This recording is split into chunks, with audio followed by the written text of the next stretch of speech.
Hello students, welcome to my YouTube channel. आज मैं आपको बताने वाला हूँ एग्रोनॉमी सस्य विज्ञान क्लास 11 और ये हमारा चैप्टर है 3। तो इसमें हम पढ़ेंगे सस्यावर्तन फसल चक्र, इसका सिद्धांत एवं धारणा तथा भूमि की उर्वरकता और उत्पादकता को बनाए रखने में उसका योगदान। Rotation of crops, their concept and role in maintenance of soil fertility and productivity. तो ये हमारा पहला पॉइंट आया है, फसल चक्र, क्रॉप रोटेशन।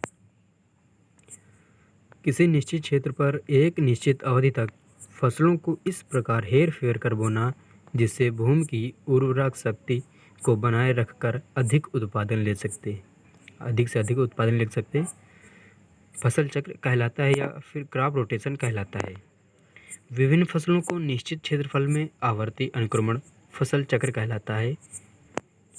अब हम देखते हैं फसल चक्र के सिद्धांत, प्रिंसिपल्स ऑफ क्रॉप रोटेशन।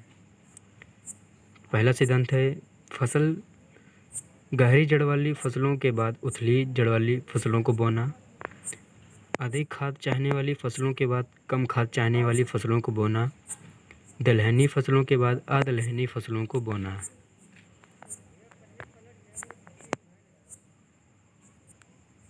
और चौथा है अधिक पानी चाहने वाली फसलों के बाद कम पानी चाहने वाली फसलों को बोना।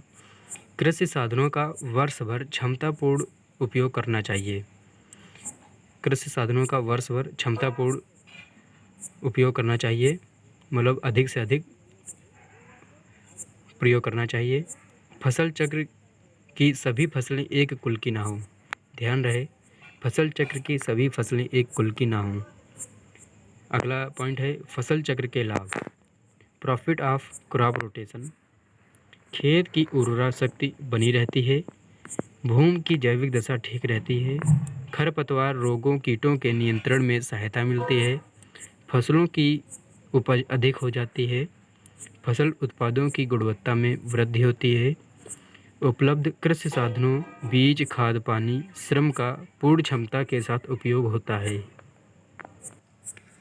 अब आ गए हैं हमारे वेरी इंपॉर्टेंट 4 से 5 पॉइंट्स हैं। तो पहला देखते हैं मिश्रित फसलोत्पादन, मिक्स्ड क्रॉपिंग। बोर्ड पेपर में बहुत ही पूछी जाती है, तो समझ लीजिए। जब किसी खेत में 2 या 2 से अधिक फसलें बिना किसी पंक्ति विन्यास के साथ साथ उगाई जाती हैं तो उसको मिश्रित सस्यन या मिश्रित फसलोत्पादन या मिक्स्ड क्रॉपिंग कहते हैं। मिश्रित खेती देखते हैं, मिक्स्ड फार्मिंग। फसलों के साथ साथ जब किसी कृषि संबंधी दूसरा व्यवसाय जैसे पशुपालन, मधुमक्खी पालन, मछली पालन आदि किया जाता है तो इसे मिक्स्ड फार्मिंग या मिश्रित खेती कहते हैं। ये परिभाषा भी बहुत ही पूछी जाती है और बहुत ही आसानी है। बहुफसली खेती, मल्टीपल क्रॉपिंग देखते हैं। एक वर्ष में एक ही खेत में 2 या 2 से अधिक फसलों को उगाना बहुफसली खेती कहलाता है। भूभाग की उत्पादन क्षमता का अधिक उपयोग करने के लिए एक वर्ष में एक निश्चित क्षेत्र में 2, 3 या 4 फसलें उगाई जाती हैं, जिससे बहुफसली खेती कहते हैं या फिर मल्टीपल क्रॉपिंग कहते हैं। अब देखते हैं वेरी इंपॉर्टेंट रिले क्रॉपिंग। तो देखते हैं रिले क्रॉपिंग क्या है। यह एक बहुफसली कार्यक्रम है जिसमें फसलें भूमि के ऊपर बिना अंतराल दिए उगाई जाती हैं।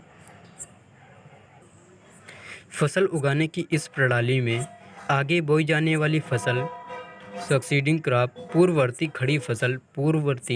खड़ी फसल काटने से पूर्व बो दी जाती है। अंतरा सस्यन, इंटरक्रॉपिंग, ये भी वेरी इंपॉर्टेंट है। जब किसी खेत में 2 या 2 से अधिक असमान किस्म की फसलें एक साथ उगाई जाती हैं और आधार फसल को पंक्ति में बोया जाता है तो इसे अंतरा सस्यन या फिर इंटरक्रॉपिंग कहते हैं। एग्जाम्पल के लिए देखते हैं अरहर और मूंग। राइजोबियम कल्चर, ये भी बहुत ही इम्पॉर्टेंट है। जैव उर्वरक, यह जैविक उर्वरक है। इसमें कार्बनिक पदार्थ और राइजोबियम जीवाणुओं का मिश्रण होता है। राइजोबियम जीवाणु दलहनी फसलों में नाइट्रोजन स्थिरीकरण का कार्य करते हैं। दलहनी फसलों में राइजोबियम कल्चर से बीजोपचार करके उपज 15 से 20% तक बढ़ाई जा सकती है। राइजोबियम जीवाणु सहजीवी हैं, जबकि एजोटोबैक्टर व पीएसबी मुक्त जीवी हैं। एजोटोबैक्टर सूक्ष्म जीवाणु हैं जो खाद्यान्न फसलें, गेहूं, धान आदि में नाइट्रोजन स्थिरीकरण का कार्य करते हैं।